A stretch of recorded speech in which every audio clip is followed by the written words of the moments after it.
Volkswagen admitted today that 11 million of its diesel vehicles were fitted with software designed to defeat pollution testing devices.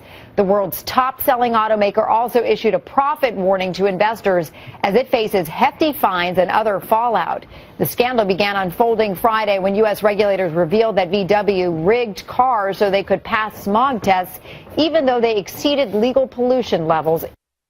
It's already been established and agreed upon that Volkswagen lied, often and with ease, when it comes to skirting American automobile emission rules.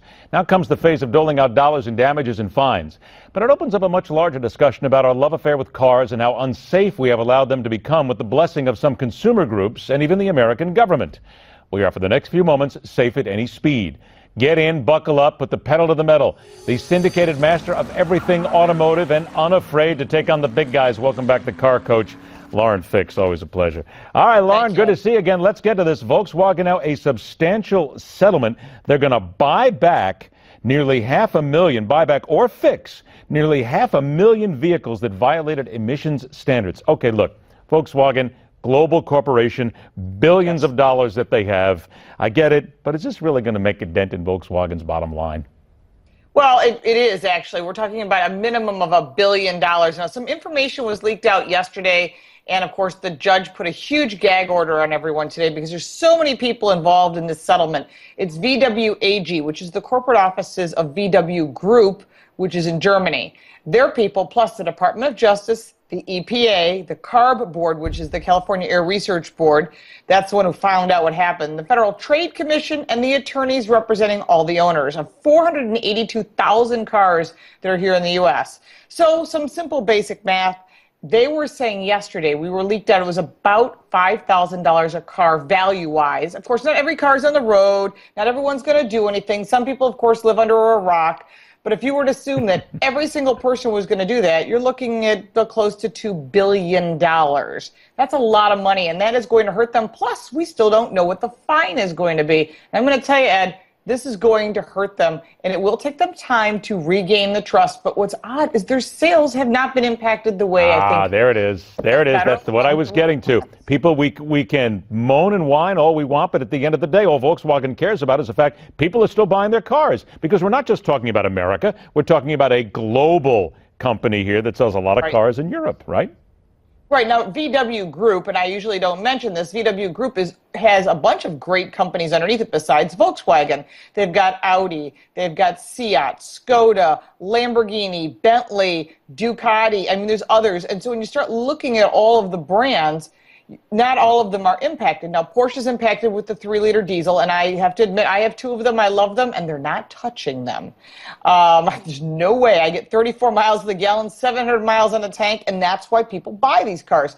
So for those people that have these VW 2-liter diesels that are dissatisfied, you have 3 options. This is, we're going to get the final details on June 21st. 1, you can sell it back to the company if you own it. All right, now let's talk about something else here. 32 states, and by the way, that's Volkswagen calling right now. 32 states mandate emission testing here in America. I get that. Yes.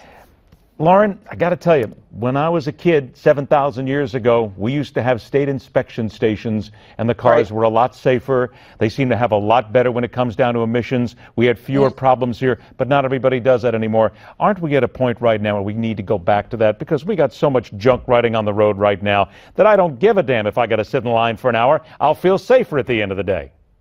Well, there's a couple factors here. First off, I should complete that. 1, you can sell the car back, you can end your lease immediately, or they'll fix it, but we still have not got the fix resolved yet and approved.